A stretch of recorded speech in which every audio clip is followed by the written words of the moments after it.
Iresaka makasika ny fanomanana ny lalaon'ny nosy kosa indray tsika manomboka eto ka ny taranja basketball vehivavy no resahantsika amin'ity hariva ity. Mpilalao 20 mirahavavy 4 aviaterana ary iray mila ravinahitra any ivelany no mandrafitra ny ekipa pirenena malagasy eo amin'ny taranja basketball izany izay mitohy indroa isan'andro moa ny fanazarantena an'izy ireo fa omaly sabotsy dia niatrika lalao ara-pirahalaina tamin'ny ekipa zazalahy ny Ampitol U18 izy ireo tetsy amin'ny lapan'ny kolotsaina sy ny fantanjahantena Mahamasina. Mpilalao 4 mirahavavy avy eto an-toerana miampy ny Anja izay mpilalao mila ravinahitra any ivelany no manaraka ny fampivondronana manomana ny lalaon'ny nosy eo amin'ny taranja basketball sokajy vehivavy. Nambaran'ny mpanazatra fa efa nifantoka tanteraka amin'ny lafin'ny fifaninanana ny farazarantenan'izy ireo. Nano ngamba sisany fanomanantena tena marina. Isika zao fa anatin'ny atao hoe tekniko taktika tanteraka mihitsy zany hoe l'équipe pitso rehetrarehetra hoentina miatrika ny match eo amin'ny nosy rahavavy zany no ataontsika amin'izao fotoana zao. Ny ekipe moa zao avy nanao condition physique dia manao fanazarantena adiny ray amin'izay tekniko taktika zay anatin'izay ny défense ny attaque rehetrarehetra no mise en jeu sy le fiarahana ankizy par poste 1 2 3 4 5 zay zany no amafisika amin'izao fotoana zao. Basketball sokajy zazavavy raha ny tantaran'ny lalaon'ny nosy saika tsy vototra eo am-pelantaran'i Madagasikara. Mbola azo antoka ve zay amin'ity any Maurice ity?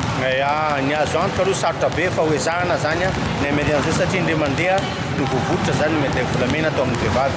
Raha hitantsika ny listin'ireo mpilalao anankefatra amin'ireo ihany no nanao an'le lalaon'ny nosy tamin'ny taona 20 sy 2 dikan'izay ny valo ambiny dia mpilalao tanora sy vaovao daholo.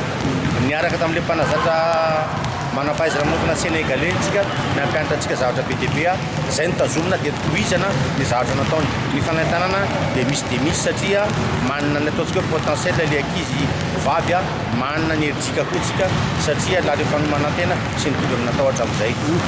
Mpilalao avy eto an-toerana daholo ve no nandrafitra ny ekipa pirenena sa naka mpilalao tany ivelany tsika? 4 avy eto an-toerana anankiray avy any ivelany mbola andrasina ny fahatovavany Anja izay tsy vaovao amin'ny mpankafy basketball malagasy. 10 mirahavavy araka izany ny manaraka ny fanazarantena izay indroa isan'andro. Ny 12 amin'ireo ihany nefa no hiazo ny Maurice hiatrika ny lalaon'ny nosy araka ny nambaran'ny mpanazatra hatrany. Tamin'ny asabotsy teo dia niatrika lalao ara-pirahalaina izay nikatroka tamin'ny ekipa zazalahy U18 ho an'ny Ampitol ny ekipa pirenena vehivavy nivoaka nandresy ry zareo Ampitol zazalahy tamin'ny isa 15 no 13.